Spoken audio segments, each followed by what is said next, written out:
We are doing extremely well. This is our Blind 75 series and currently we are doing dynamic programming. We have successfully completed climbing stairs and coin chain. Let's move on to the next problem, longest increasing subsequence. हमेशा की तरह start करते हैं problem statement से. Problem statement कह रहा है given an integer array nums return the length of longest strictly increasing subsequence. It is asking about longest strictly increasing subsequence.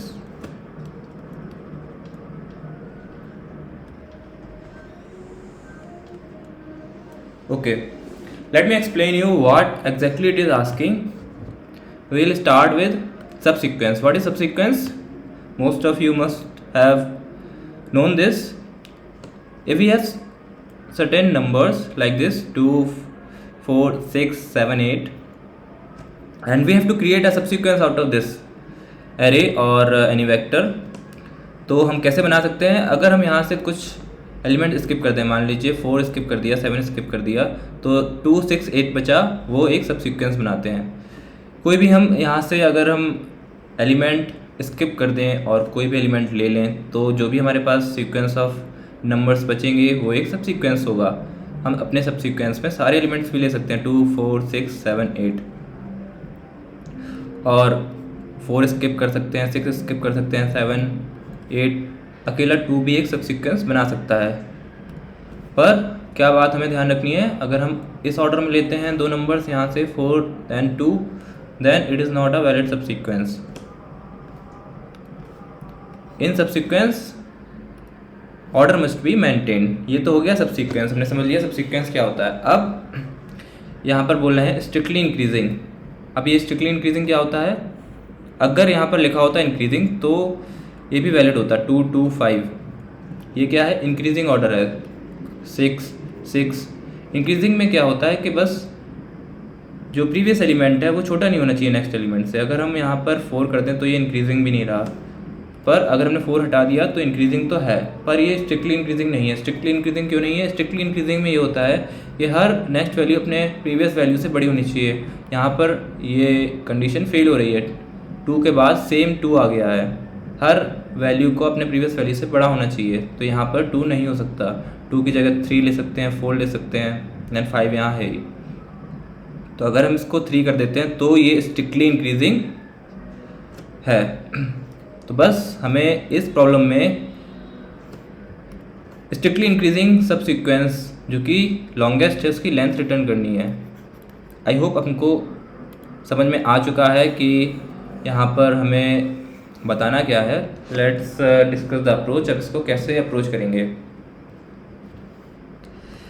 As you can clearly see, अगर हमारे पास कोई array है 4, 5, 6, 8, 1, 3, 2 और उसमें से हमें कुछ सबसीक्वेंस टाइप का निकालना है, तो दिमाग में आता है टेक नॉट टेक टेक्निक.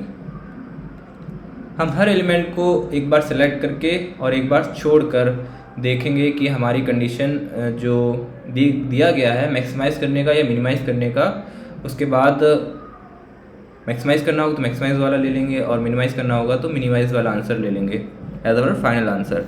तो यहाँ पर भी हम टेक नॉट टेक टेक्निक का यूज़ करेंगे. सबसे पहले डिस्कस करते हैं इसी टेक्निक का, जो कि आती है अंडर टॉप डाउन अप्रोच, और ये रिकर्सिव अप्रोच भी होती है. We are going to see it first. Let's move on to the code itself. We'll discuss the code there only. तो अब हमें यहाँ पर रिकर्शन को यूज़ करना है, जिसमें टेक नॉट टेक टेक्निक का यूज़ करेंगे.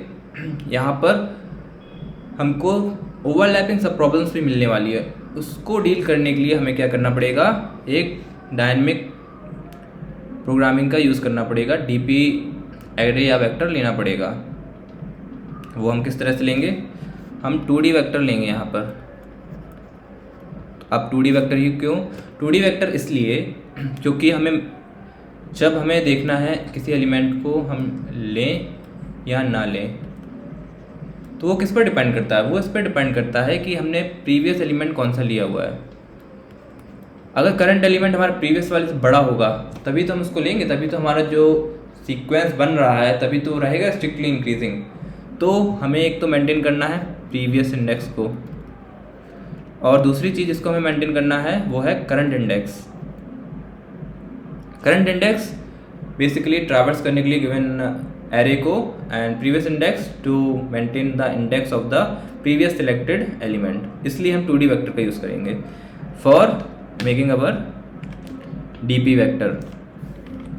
तो इसको बना लेते हैं वेक्टर ऑफ वेक्टर इंट, नाम रख देते हैं डीपी, और इसकी साइज़ क्या होगा, इसका रोज क्या कितनी होंगी, कॉलम्स कितनी होंगी। रोज चलिए रिजर्व कर देते हैं for number of current indexes. तो करंट इंडेक्सेस कहाँ से होंगे? 0 to साइज -1 में होंगे। साइज़ क्या होना चाहिए? जब 0 to साइज -1 चाहिए हमें इंडेक्स, तो हम साइज़ ले सकते हैं, साइज़ में आ जाएगा इंडेक्स, मैक्सिमम इंडेक्स साइज -1। तो यहाँ पर हम साइज़ निकाल लेते हैं इस गिवन एरे का कुछ इस तरह से, int length equals to nums dot size. हमारे पास साइज़ आ चुका है। साइज़ के बाद इस साइज़ का यूज़ करके इसमें रोज़ बना देते हैं, लेंथ नंबर ऑफ रोज़। अब हर एक रो एक क्या होने वाला है? एक वेक्टर होने वाला है, वेक्टर इंट। और इसका साइज़ क्या होगा? इसका साइज़ ले लेते हैं length +1, and each value will be initially -1। तो सभी वैल्यूज़ को -1 पे सेट कर दिया। अब आप यहाँ पर पूछ सकते हैं कि यहाँ पर लेंथ +1 क्यों रखा number of columns? Number of columns को हम यूज़ करने वाले हैं फॉर प्रीवियस इंडेक्स, और इनिशियली जब हम कोई भी वैल्यू सिलेक्ट नहीं करेंगे एज अ प्रीवियस वैल्यू, तब इसको हम रखेंगे -1। और -1 रखने के लिए जब भी हम इसको चेक करेंगे तो हमें +1 करके करना पड़ेगा, क्योंकि -1 इंडेक्स तो कोई होता ही नहीं है एरे में, इसलिए हम +1 करेंगे। तो जब हम होंगे लेंथ -1 पे और हम +1 करेंगे तो हम एक्सेस कर रहे होंगे लेंथ इंडेक्स, जो कि प्रेजेंट नहीं होगा अगर हम लेंथ साइज ले लेंगे। लेंथ इंडेक्स कब होगा? जब लेंथ +1 साइज लेंगे हम अपने कॉलम का, इसलिए यहाँ पर हमने लेंथ +1 करा है। आई होप आपको समझ में आया होगा। Let's move on. Main recursive function बनाते हैं, इसका नाम रख देते हैं हेल्पर। ये क्या क्या वैल्यूज लेने वाला है? ये हमें गिवन वेक्टर लेगा,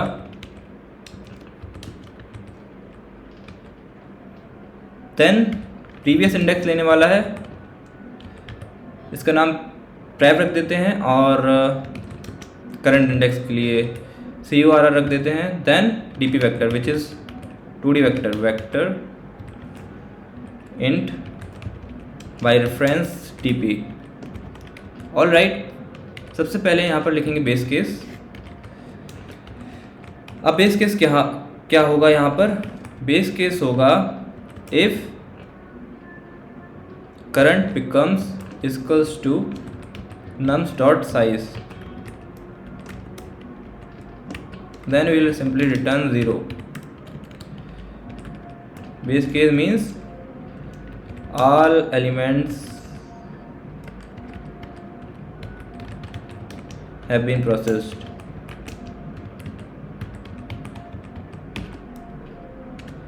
ओके, इसके बाद हम चेक करेंगे क्या हम करंट आंसर को प्रीवियसली कैलकुलेट कर चुके हैं। अगर कर चुके होंगे तो हमारे डीपी में स्टोर होगा, then will simply return that.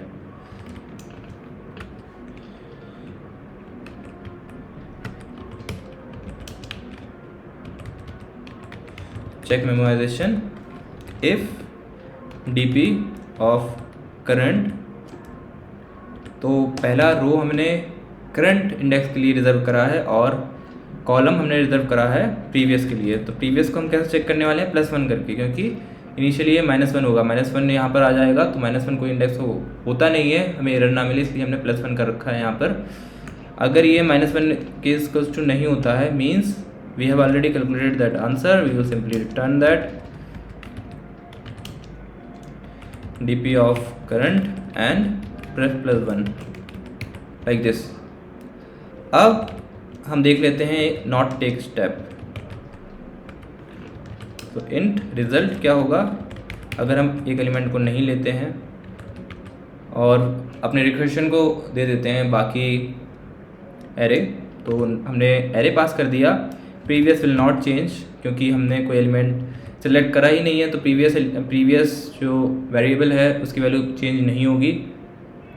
Then we will have current, then we will have DP, और current will be increased by 1 because we have skipped the current, so we are moving on to the next element like this। तो ये तो हो गया not take step. अब code लिख देते हैं टेक स्टेप के लिए। टेक स्टेप के लिए क्या करेंगे, result will be maximum of previous result, that is जब हमने किसी एलिमेंट को नहीं सिलेक्ट किया था वो किससे कंपेयर करेंगे, जब हम लेंगे तो हम 1 प्लस कर देंगे। एक एलिमेंट हमने सेलेक्ट कर लिया है तो उसके लिए हम 1+1 कर रहे हैं यहाँ पर। उससे पहले कंडीशन भी तो चेक करनी है, कब ले सकते हैं, जब प्रीवियस हो -1 के इक्वल, या फिर नम्स प्रीवियस छोटा हो नम्स करंट के, करंट वाला एलिमेंट हमारे प्रीवियस एलिमेंट से बड़ा हो, तभी तो हम इंक्लूड कर सकते हैं।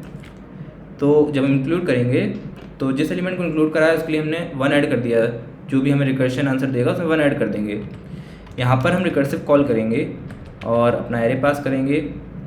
प्रीवियस क्या हो जाएगा, प्रीवियस हो जाएगा करंट, क्योंकि हमने करंट एलिमेंट को सिलेक्ट कर लिया है, इसलिए नेक्स्ट स्टेप्स के लिए प्रीवियस हमारा बन जाएगा करंट, और करंट तो आगे बढ़ना ही है +1 से।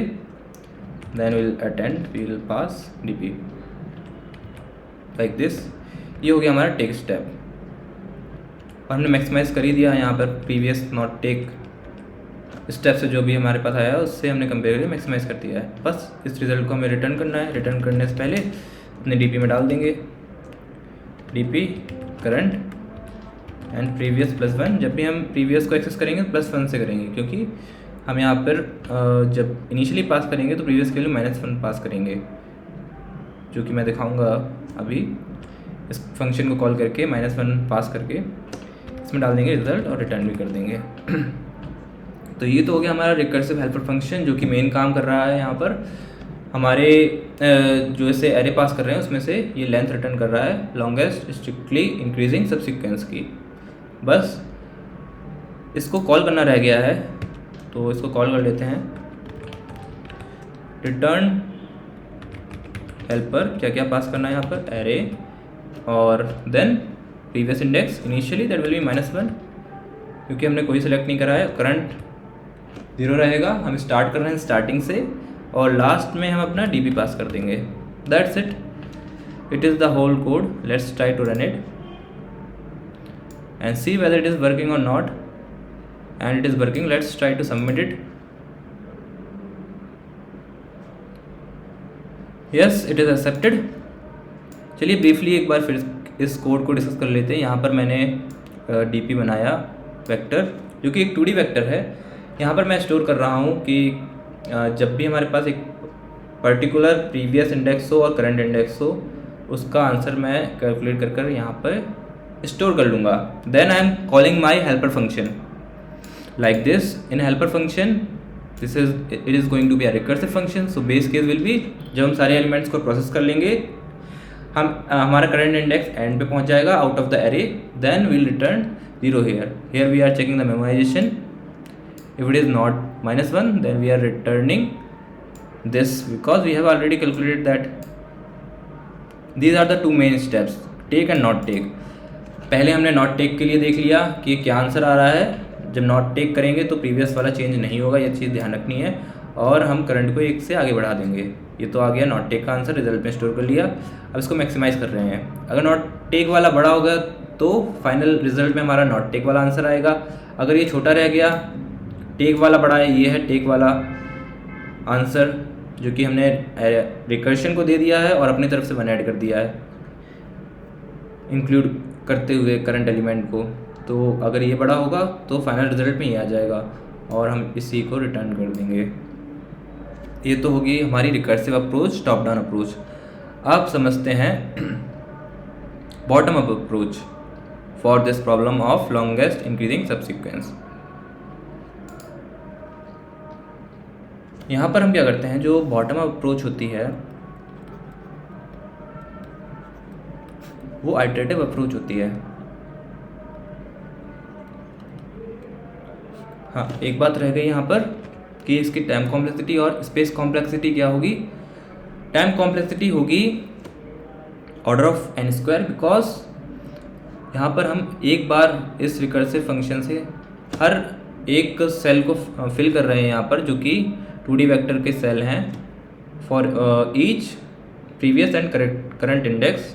तो ये हमारा 2D एक एरे फॉर्म करेगा जिसकी साइज़ होगा लेंथ बाई लेंथ। इसलिए इसको फिल करने के लिए हर एक बार हमारा रिकर्सिव फंक्शन चलेगा, तो इसकी टाइम कॉम्प्लेक्सिटी हो जाएगी ऑर्डर ऑफ n स्क्वायर। जितना बड़ा साइज़ होगा उतनी बार ही उतने के n स्क्वायर बार ही हमारा फंक्शन चलेगा। तो टाइम कॉम्प्लेक्सिटी हो गई order of n square, space complexity भी हो गई order of n square, because we are using space for this GP vector which is taking its size as length square. So space complexity also will be order of n square. Now in this bottom up approach we are going to optimize our space complexity by taking the DP array as 1D array. Now let's reset this code और सीधे code से शुरू करते हैं और code करते करते समझते हैं। पहले हम क्या करेंगे, हम बनाएंगे डीपी वेक्टर जो कि 1D वेक्टर होने वाला है इस केस में डीपी, और इसका साइज़ ले लेंगे हम।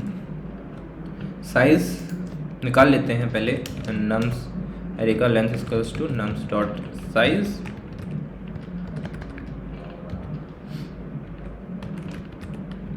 Then will pass your length and 1। इस टाइम हमारी टेक्निक क्या है कि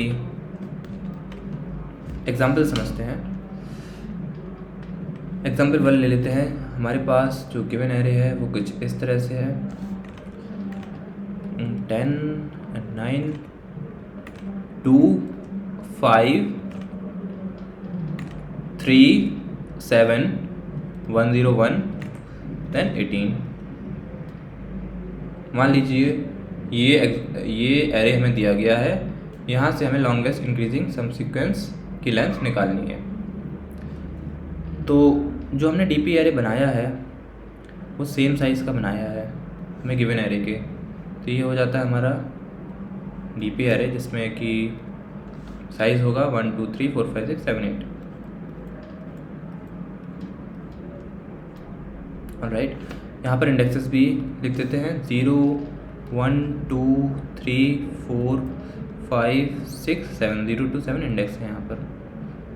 और इनिशियली यहाँ पर हमने सभी प्लेसेस पर 1 डाल दिया है। इसका क्या मतलब है, इसका ये मतलब है, कलर डिफरेंट ले लेते हैं। इसका ये मतलब है कि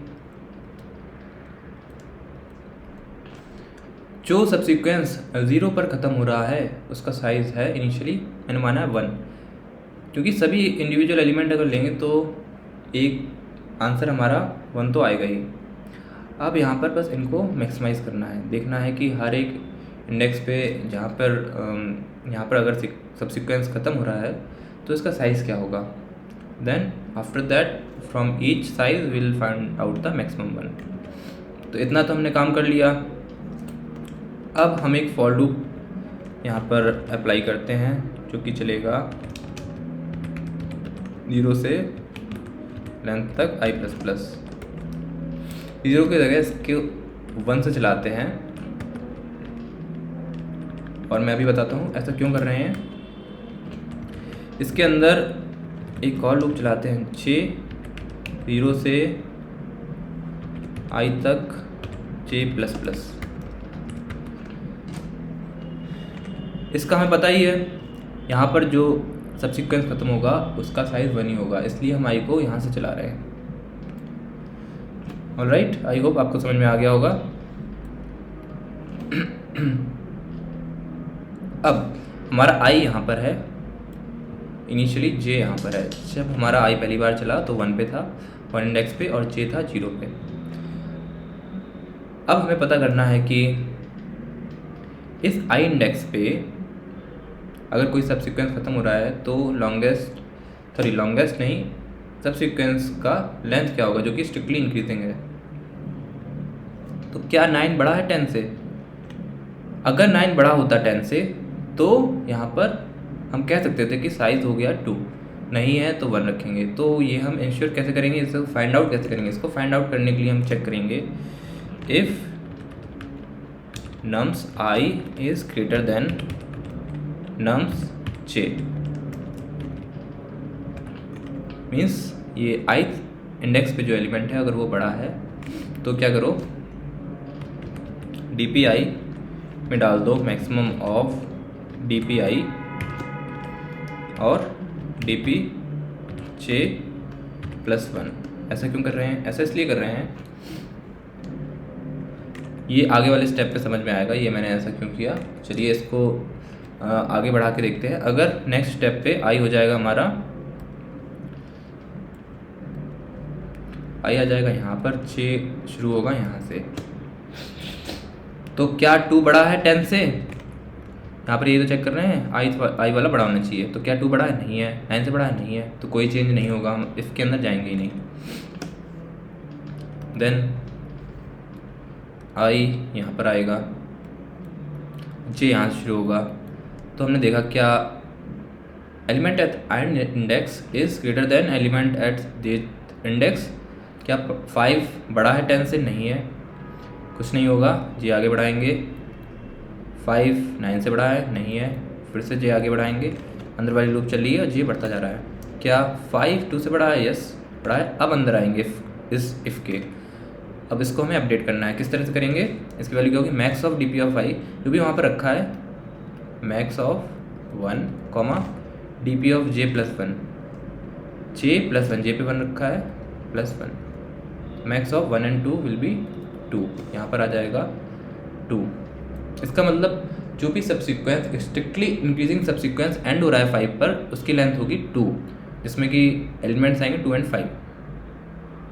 अब हम आपने देखा होगा dp ऑफ j प्लस 1 कर रहे हैं, इसलिए कर रहे हैं ऐसा क्योंकि ये तो होल्ड कर रहा है यहाँ तक के सबसिक्वेंस की लेंथ, जो कि स्ट्रिक्टली इंक्रीजिंग है।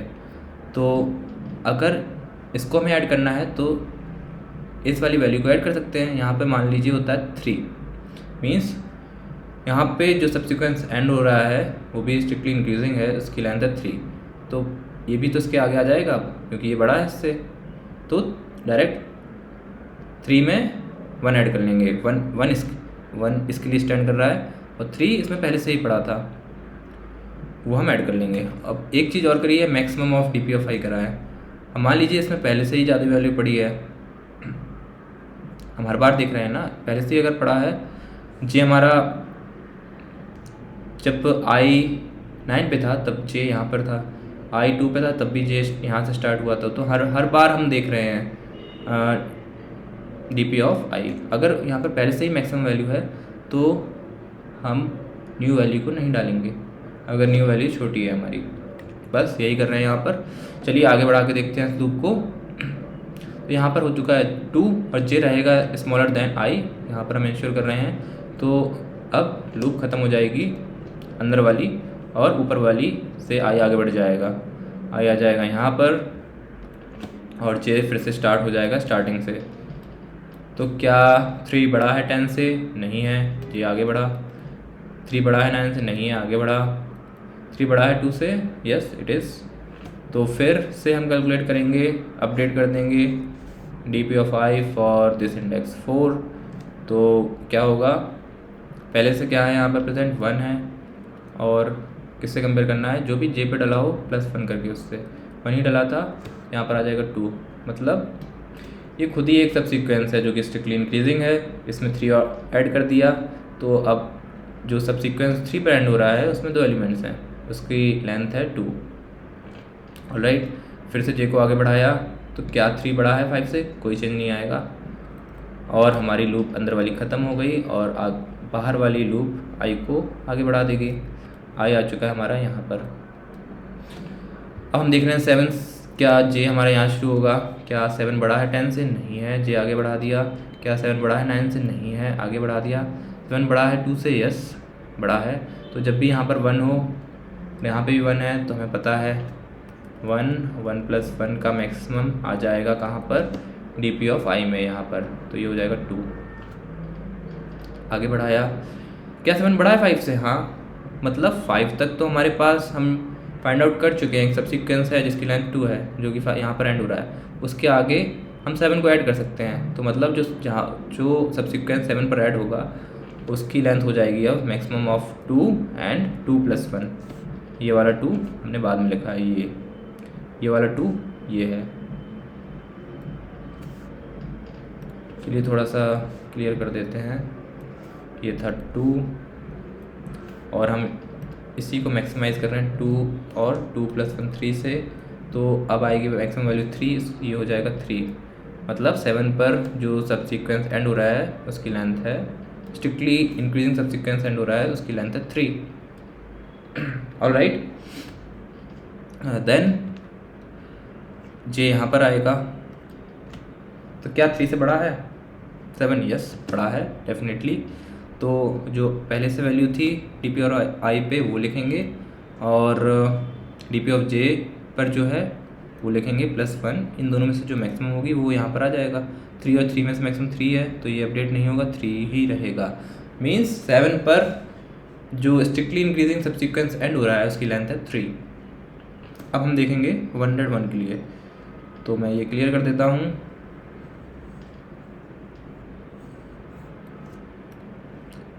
आई आ जाएगा 101 पर, जे यहीं से स्टार्ट होगा 10 से हमेशा की तरह, और यहाँ पर इसको क्लियर कर दिया।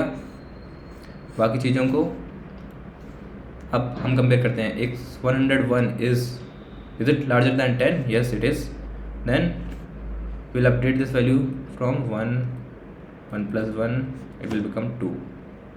ऑलराइट, जी आगे बढ़ेगा, 9 से बड़ा है, हाँ, तब फिर भी यहाँ पर 2 ही आएगा। आगे बढ़ेगा, फिर भी 2 ही आएगा, 2 से ही बड़ा है, फिर भी यहाँ पर 2 ही आएगा। 5 से बड़ा है, तो अब यहाँ पर 3 आ जाएगा। हम करके देख चुके हैं, तो हमें पता है यहाँ पर मैक्सिमम ऑफ 3, 2 प्लस 1 आएगा, तो ये वैल्यू अपडेट हो जाएगी 3 से।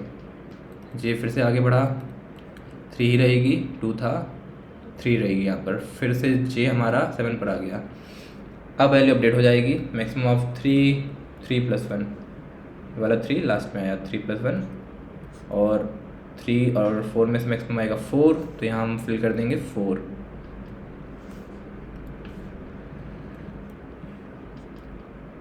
और हमारी लूप ख़त्म हो जाएगी, आई आगे बढ़ जाएगा बाहर वाली लूप से। और फिर से हम यही देखेंगे, 18 बड़ा है 10 से, यस यहाँ पर आ जाएगा 2।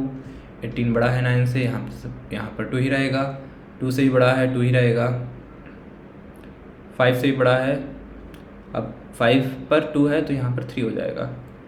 2 तक तो था हमारे पास सब सीक्वेंस, 18 ऐड कर रहे हैं। 5 तक तो था जिसमें 2 एलिमेंट्स थे, 2 और 5, 18 ऐड कर दिया, 2 5 18 भी एक सब सीक्वेंस है, इसकी लेंथ हो जाएगी 3। 3 से बड़ा है, यस, 2 लेंथ पहले भी थी, 3 रहेगी। 7 से बड़ा है, यस, 18 बड़ा है 7 से, 7 पर 3 थी, तो यहाँ पर हो जाएगी 3 प्लस 1 4। मतलब कौन सा सब सीक्वेंस, 2 3 7 18, इसकी लेंथ हो गई 4 एट द एंड। यहाँ लिख देता हूँ बाहर 4। 101 से बड़ा है नहीं, तो कोई चेंज नहीं होगा, 4 ही रहेगा। इनमें से मैक्सिमम वैल्यू क्या रहेगी, 4 हमारा आंसर हो जाएगा। यहाँ से हम चेक करते रहेंगे मैक्सिमम वैल्यू कौन सी है, वही हमारा आंसर होगा। तो बेसिकली ये डीपी जो है वो स्टोर कर रहा है ईच इंडेक्स पे, कि हर इंडेक्स पे जो भी सबसीक्वेंस एंड हो रहा है, स्ट्रिक्टली इंक्रीजिंग सबसीक्वेंस एंड हो रहा है, उसकी लेंथ क्या है। तो सबसे ज़्यादा लेंथ उन सब सीक्वेंसेस की है, वो स्ट्रिक्टली इंक्रीजिंग भी है, जो एंड हो रहे हैं इंडेक्स 6 पे 7 पे, तो दोनों ही सेम है। तो 4 जो कि लेंथ है हम रिटर्न कर देंगे। यहाँ पर एक आंसर बना लेते हैं जो कि हम रिटर्न करेंगे, इसको इनिशियलाइज कर देते हैं 1 से इसलिए कर रहे हैं क्योंकि कुछ भी वैल्यूज़ हों, मिनिमम आंसर तो 1 रहने वाला है, 0 तो होने वाला नहीं है, क्योंकि हमें आंसर में जो कंस्ट्रेंट दिया गया है, मतलब जो भी इनपुट दिया रहेगा उसमें कम से कम एक वैल्यू तो होगी, तो आंसर भी हमारा कम से कम एक तो होगा ही होगा। अगर एक ही वैल्यू है एरे में तो लॉन्गेस्ट इंक्रीजिंग सब सीक्वेंस का साइज़ क्या हो जाएगा 1, इसलिए हम यहाँ पर इस आंसर को 1 से स्टार्ट कर रहे हैं। बस इसको अब मैक्सिमाइज़ करना है, तो कुछ इस तरह से इसको मैक्सिमाइज़ कर देंगे। Answer equals to maximum of answer then dp of I, at the end we will return our answer। बस यहाँ पर जो मैंने करा है बस इसमें से ट्रैक कर रहे हैं कि मैक्सिमम कौन सी वैल्यू है, उसको हम रिटर्न कर रहे हैं। This is it, let's try to run it and we have made some mistake, let's find out।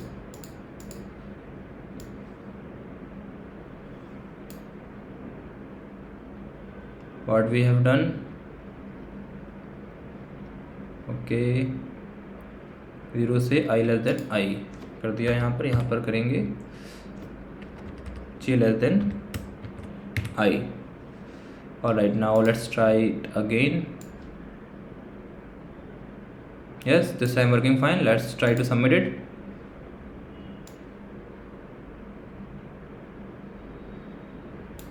yes, it got accepted। और आप देख ही चुके हैं इस अप्रोच का, बॉटम अप एडिटिव अप्रोच का ड्राई रन देख ही चुके हैं। इस तरह से ये फाइंड आउट कर लेगा maximum length of longest increasing सब सीक्वेंस। यहाँ पर टाइम कॉम्प्लेक्सिटी वही रहेगी, ऊपर वाली लूप चल रही है n तक, लेंथ तक, और नीचे वाली भी रफली अगर हम देखें तो n तक चल रही है आखिरी स्टेप में। तो ओवरऑल टाइम कॉम्प्लेक्सिटी यहाँ पर हो जाएगी big of n square, space complexity होगी order of n because of this factor which is of size length. तो here we have made improvement in the space complexity. I hope आपको समझ में आई ये अप्रोच। अगर आपको वीडियो अच्छी लगी तो you can consider subscribing my channel. Thank you, will meet in the next video.